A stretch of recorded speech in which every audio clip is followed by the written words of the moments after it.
This morning, the trigger law now making abortion illegal in this state. But how will that affect the November election? I have heard from Republican women. I have heard from Republican women that have told me that that they're done now, that it's over with, and that this was a step too far. Congressman Mark Vesey on that and the fairness of forgiveness when it comes to student loans. Two North Texas school districts making national news around library books and how their teachers talk about race and gender and sexual identity. Anybody who just voted against that just voted against the law. That's actually the problem. And well, let me ask about that. If it's already the law, why not let the law stand? Why did the board even have to take action? Because we're not following it. Our interview with Shannon Braun, the vice president at Grapevine Colleyville School Board, and Keller Isd board president, Dr. Charles Rancliffe, both of them coming up in a moment. Plus, Uvalde School Board fired its police chief, state troopers now guarding campuses in that community. But residents want to know who else will be held accountable for the mass murder of fourth graders in May. The politics of it, part of our conversation right now. Inside Texas Politics with Jason Whiteley starts now. Good Sunday morning to our viewers across the state. Before we get to our guests this morning, let's first get you updated with some of the political headlines that caught our attention. Governor Greg Abbott has made national news by busing migrants from down at the border up to New York City. But a new study from Syracuse University says this is only going to make it easier for those migrants to get asylum.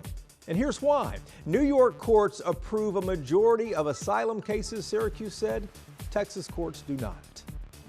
Texas has banned 8 big investment firms from doing business with the state. These are names like BlackRock, UBS Group, and Credit Suisse, among others. The state comptroller, Glenn Hagar, says he blacklisted them because they either don't invest in or they have reduced their stakes in oil and gas companies. Republicans made that a law last year. State retirement funds and pension funds are now going to have to sell those funds to comply with this law. And the first 2 TV ads in the race for governor are quite different. Governor Greg Abbott reintroduces himself in his first spot out earlier this month. His wife narrates it and reflects on their marriage and Abbott's paralyzing accident. Democrat Beto O'Rourke, though, released his first commercial on Thursday, attacking Abbott's record after 8 years in office. O'Rourke even features a Republican who says that Abbott has become too extreme. Forgiveness is a word often discussed on Sunday mornings, and it is what we are beginning with here today. The fairness of forgiveness. Democrats on the defensive right now for reducing student loans for millions of Americans. Our first guest is someone who paid off his student loans and now serves in Congress. Democrat Mark Vesey represents a wide swath of Fort Worth and Dallas, and this is one of several topics we questioned him on heading toward the midterms. Congressman Vesey, it's good to see you again. Let's start with student loan forgiveness, which everyone seems to be talking about right now with what the president did a few days ago. We're hearing from people who have paid off their loans who say this is unfair and really asking, why that they had to fulfill their commitment, but other people are not being required to do the same thing. What do you tell those constituents? Yeah, well, I probably paid my loans off about 15 years ago. And so I understand. We also need to realize that college is becoming more and more expensive, and anything that we can do to sort of help people, pay off some of these loans are going to be, good for the country long term. Obviously, what we really need to focus on is making college more affordable. I think that there are some things that colleges and universities can certainly do to help ease some of that pain. I also think that we need to make sure as policymakers that we're looking at things like Pell Grant increases. I was a Pell Grant recipient when I went through college, and so I know that programs like that can be very beneficial. And so making college more affordable, obviously it's not sustainable to just continue to do this over and over and over again. We need to make college more affordable.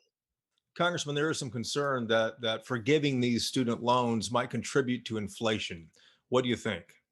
I don't think that it's going to increase inflation one bit. I don't believe that at all. Some people's loans are as little as $100 a month. I don't think that it's going to increase inflation one bit.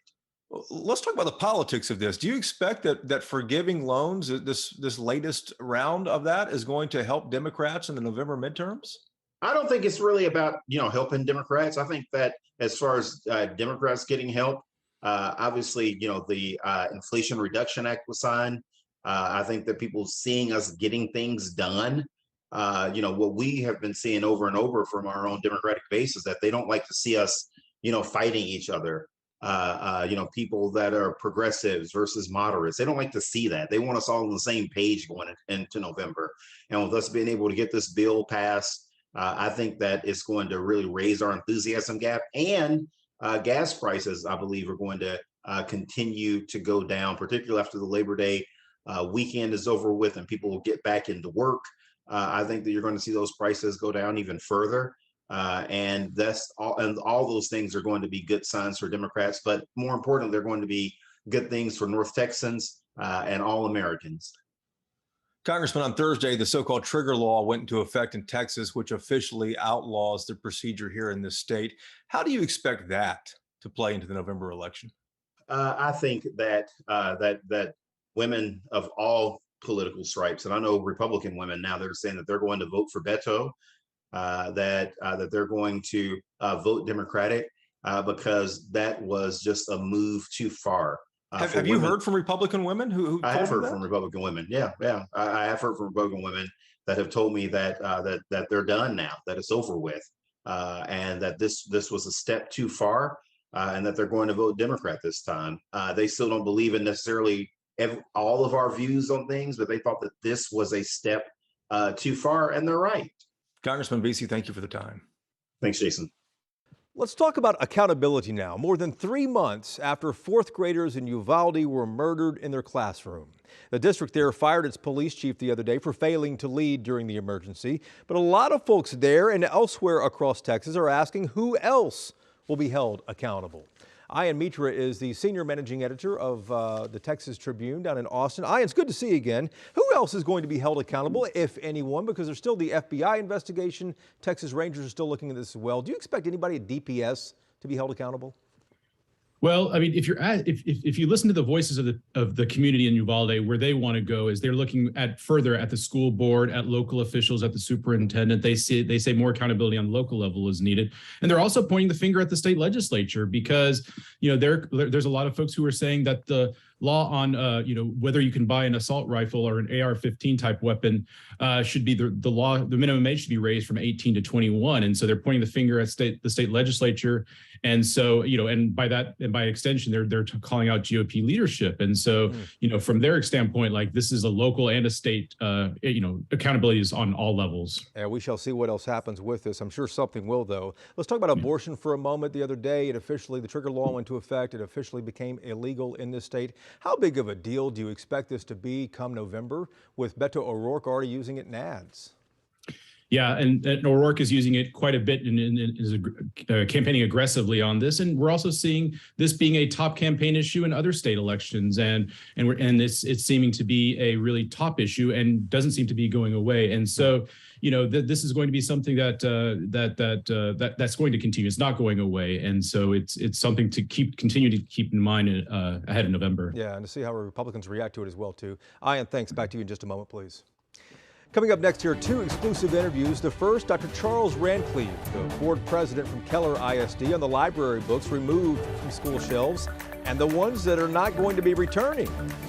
And from Grapevine Colleyville, the vice president of the board there, Shannon Braun, defending what her district did that had so many upset.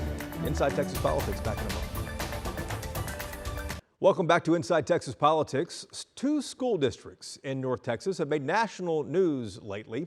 First, Keller Isd. The school board there established brand new guidelines that books must meet to make it onto library shelves there. This is the district that pulled an Anne Frank book and the Bible for review recently. The board president at Keller Isd is Dr. Charles Rancliffe. Here is an excerpt of his first interview taken from a special episode of our Y'all-ticks Political Podcast. Dr. Rancliffe, thanks for the time. We appreciate that. At the board meeting, you began by saying that Keller Isd is not getting fair coverage on this. What exactly was being misrepresented? So I want to be very clear. Keller Isd is not banning the Bible, and it's not banning Anne Frank. And I think what I mean by that is the coverage on those two particular topics were disingenuous from the start. And the district and the board went out of their way to address that claim. And we were abundantly clear that neither of those two titles were banned. We weren't banning any books. And the media continued to perpetuate that story even after being corrected. And those books have now been allowed back in the libraries, is that right? So what has happened now is we have new policy in place. The district, through that new guidance, is evaluating those books and putting them back. And in fact, a couple of days ago, my understanding is Anne Frank, which was never pulled, but Anne Frank, the graphical adaptation, was put back in. Same thing with the Bible. And we say the graphical adaptation, people hear graphic and they're thinking, immediately it's explicit. The graphics in this are pictures, cartoonish type pictures is what they are. Correct. Those were some of 41 books that were under review, my understanding is. Do you expect those remaining ones also, Dr. Rankley, will be returned back to the library? That's a good question. So, some of those books that are on that list of 41 is kind of the primer or the reason for why we got here, right? So some of those books are pornographic, some of those books are sexually explicit, and some of those books have led to basically the new policy that the board adopted in August. So to answer your question, I suspect that under these new guidelines, which put students first, which protect students from sexually explicit activity, that some of those books will not make their way back into school libraries. How many and which ones? Any idea? Again, I'd have to look at that list, but I'm saying probably at least 10 or 15 of those books. Parents could already opt out of material for their child, and I think that's been set up for years and years. Why not just leave it at that? Sure, parents can opt out, right? But what do you do when you have a student that's in a classroom or a student that goes into a library? I mean, how are they going to opt out? I mean, the parent's not there, right? And so, this again provides an opportunity for parents to have more engagement on the type of instructional materials that their child may be exposed to when they drop them off to school. Dr. Rankley, one parent told us, this is her quote, "We have so many different kids in our district, different races, different backgrounds, different family histories, different stories, different everything," she said. And she went on to say, "These kids need to see themselves represented in literature." What's your reaction to that? Yeah, I agree 100%. I think it's good that we have content that can basically reach all student groups. But what I would argue, and this is the argument that we've been trying to make, is I find it unconscionable that we would take a position as educators that somehow we would say that certain student groups basically can only be reached through the lens of sexually explicit content. That's terrible. Next door in Grapevine Colleyville Isd, the conservative majority there went even further last week. Almost 200 people showed up at that meeting. The board voted to give themselves a greater say in deciding library books, and teachers are now limited in how they talk about race and gender and sexual identity. Shannon Braun is one of the conservative members who voted for these changes. She's also the vice president of the board there at Grapevine Colleyville Isd. Shannon, thank you for the time. We appreciate that. Thanks for having me. After these policies pass, what is physically going to change at GCISD schools? Well, I mean, what we just did last night is amazing because we literally just gave the keys of the building back to the parents. And nothing's really going to change in the sense that a lot of the things in terms of some of the policies that maybe how we operated, we just put down on paper. So like the gender fluidity stuff, for example, those weren't in actual policy, but we put them down on paper so that people know what to do, how to handle, bathroom situations, how to handle, sporting events where, the opposite sex gets involved and stuff like that. So the point was just to define things so that there's no gray, that people know what we're supposed to do and how we're going to operate. Were there that many situations and incidents that were causing the board to actually have to spend the time and energy on this, though? Well, so in terms of that specific issue, no, but that just, when you look at what's happening nationally, yeah, I mean, that's coming. We're going to have somebody who wants to participate in, female athletics. And so to me, it's just go ahead and address it now so that we don't have to address it later. Just get policy. If we're going to do it, let's just knock it out, get it all in place, understand what we're doing, and, how we're going to operate in our independent school district. Besides the TEA, besides the board, was there any other attorney organization group that said, hey, try this language? include this in your draft, see, float this, see how this goes? No, I mean, if you're talking about like a collaborative thing that was that intentional, no. No one else contributed ideas? No. Why not have a more vigorous debate if there are almost 200 people showing up to talk for and against this thing? Well, so again, what we just passed was the law. It's already the law. So again, anybody who just voted against that just voted against the law. That's actually the problem. And well, let me ask about that. If it's already the law, why not let the law stand? Why did the board even have to take action? Because we're not following it. That's why. So when you have teachers that decide, but who's breaking the law at your district? well, you've got people that teach what they want to teach, do what they want to do, promote what they want to promote. Your platform on your website, which I looked at, says, quote, "I can bring people together and that is paramount to solving problems." We saw how divisive that Monday meeting was. Does that bring people together, Shannon? Well, it doesn't actually, but we have a pretty interesting dynamic. Our board is very unhealthy. Shannon Braun and Dr. Rankle have had a lot more to say. Their unedited interviews are the latest episode of Y'all-itics. These are their very first interviews with journalists. Download Y'all-itics this weekend wherever you get your podcasts. And what's happening at those districts there is part of a wider effort by conservatives. We'll discuss that coming up next on the Roundtable. This is Inside Texas Politics with Jason Whiteley. Time now for Reporters Roundtable to put all the headlines in perspective. I Am Mitra is back with us every week for this segment. Bud Kennedy is here from the Fort Worth Star-Telegram. Bernadine Steptoe is a political producer at WFAA in Dallas. Bud, let's start with you and what we just saw a moment ago with Keller Isd and with Grapevine Colleyville, these two North Texas school districts, really putting restrictions in on library books and other things, their campuses. The Republican Party raising money off this, and I've been told this is part of a wider campaign by the GOP to really go at grassroots. Well, they sent out a fundraising appeal saying they want to bring the policies in Grapevine and Colleyville to all the school districts in Texas. Jason, it's an election year, and where are Democrats making a lot of inroads? In the suburbs, particularly among suburban women. So the Republican Party sees this as a wedge issue, an opportunity to bring suburban women back to the Republican Party. If they can make it all sound scary, there's something horrible and terrible going on at their public school. And Bernadine, the Republican Party is right about this. This is something that fires up their base, right? Absolutely. When you deal with children, it motivates and get parents involved. And that's what the Republican Party wants to do. They want to make inroads in not only the suburbs, but the local elections as well. And where else but in the school districts where you're going to touch the parents as well as the children. And they seem to be very effective in doing it. I talked to Tommy Hicks Jr., the national co-chair of the RNC, a few months back, and he said that we're really going to be looking not just at congressional races in the White House, but also down at the very local level, these school board races. Democrats are just giving this up, aren't they? Well, you can see it's a much more targeted effort among Republicans. I mean, this is not just something that's happened recently. We saw earlier in May, a lot of local school board elections across the state. There was, the big debate was a lot about critical race theory. And so there are these things that are really being targeted at the local level that really resonate with communities. And, you see a coordinated strategy about this. And so it's been effective.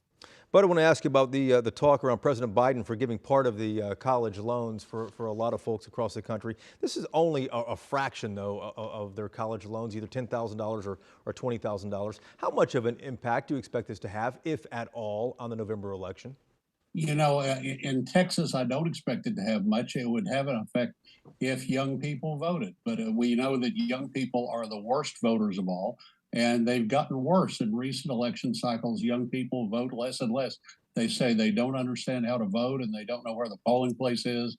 And could you please email me a link? And the young voters have become worse and worse voters.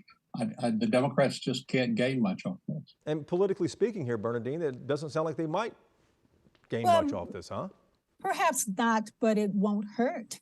And at this point, I think that Biden is putting in place anything that he thinks will help him, and it won't hurt him. So, and then also, not only do you have young people who are paying back those loans. You have parents and other adults or guardians or whoever involved in paying back those loans, and it will help. And that's a good point. It might not help, but it might not hurt on this.